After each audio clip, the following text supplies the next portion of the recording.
ವಿಡಿಯೋಗಳ like, share and subscribe. Today is a special day as we have gathered here to greet our sister on this her 60th birthday. And we start with praying God's blessings on her as teacher Elizabeth lead us into prayer. ಸೃಷ್ಟಿಕೃತಿಯ ಕುಸ್ತಿಲಲ್ಲಿ ವಿರಾಜಮಾನರಾಗಿ ಶೋಭಿಸುತ್ತಿರುವ ಸಾಫಲ್ಯ ಭರಿತ ಸೇವೆಯಿಂದ ಸಂತೃಪ್ತಿಯ ಭಾವ ತುಂಬಿ ಹುಡುಕುತ್ತಿರುವ ನಮ್ಮೆಲ್ಲರ ಪ್ರೀತಿಯ ನೆಚ್ಚಿನ ಭಗಿನಿ ಉಜ್ವಲರವರನ್ನು ಭಗವಂತನ ಪಾದಾರವಿಂದಗಳಲ್ಲಿ ಸಮರ್ಪಿಸಿ ಕೃಪೆಗಾಗಿ ಯಾಚಿಸೋಣ.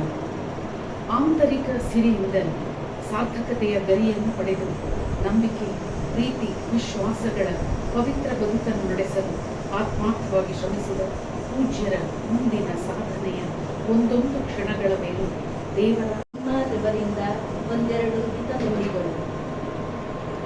ಆತ್ಮೀಯ ಸ್ನೇಹಿತ ಬಂಧುಮಿತ್ರರೇ, ನಾವಿವತ್ತು ಸಿಸ್ಟರ್ ಅವರ ಒಂದು ವಿಶೇಷವಾದ ಅಂದರೆ 60ನೇ ಹುಟ್ಟುಹಬ್ಬದ ಜನ್ಮದಿನಾಚರಣೆಯನ್ನು ಆಚರಿಸುವಲ್ಲಿ ನಾವೆಲ್ಲರೂ ಒಟ್ಟಾಗಿದ್ದೇವೆ. ಇವರ ಈ ದಿನ ಒಂದೆರಡು ಮಾತಾಡಬೇಕಾಗಿಲ್ಲ ನನಗೆ ಕೇಳಿಕೊಂಡಿದ್ದು ಅವ್ರ ಬಗ್ಗೆ ನಾವು ಎಷ್ಟೊಂದು ಆತ್ಮೀಯವಾಗಿ ಅವರ ಒಡನಾಟದಲ್ಲಿ ಒಂದು 7-8 ವರ್ಷಗಳು ಹೇಗೆ ಕಳೆದು ಹೋಯಿತು ಎಂಬುದು ನಮಗೆ ಅದು ಗೊತ್ತಾಗ್ತಾ ಇಲ್ಲ ಸಿಸ್ಟರ್. ನೀವು ನಮಗೆ ಪ್ರತಿ ಕ್ಷಣಕ್ಕೂ ಮಿಸ್ ಆಗ್ತೀರಾ ಅಂತ ಅನಿಸ್ತದೆ. ನಿಮ್ಮ ಬಗ್ಗೆ ಹೇಳುವುದಾದರೆ ಈ ಸಂದರ್ಭದಲ್ಲಿ ಈ ಗಂಗಾಧರ ಚಿತ್ತಾಲರವರ ಒಂದು ಮಾತು ನೆನಪಾಗ್ತಾ ಇದೆ. ನೆಲವು ನಂದನವಾಗಲೇನು ಬೇಕು, ತಿಳಿವು ತುಂಬಿದ ಕಣ್ಣು, ಒಲವು ತುಂಬಿದ ಎದೆಯು, ಛಲವ ನರಿಯುವ ಬದುಕು, ಇಷ್ಟೇ ಸಾಕು ಎನ್ನುತ್ತಾರೆ ಗಂಗಾಧರ ಚಿತ್ತಾಲರವರು.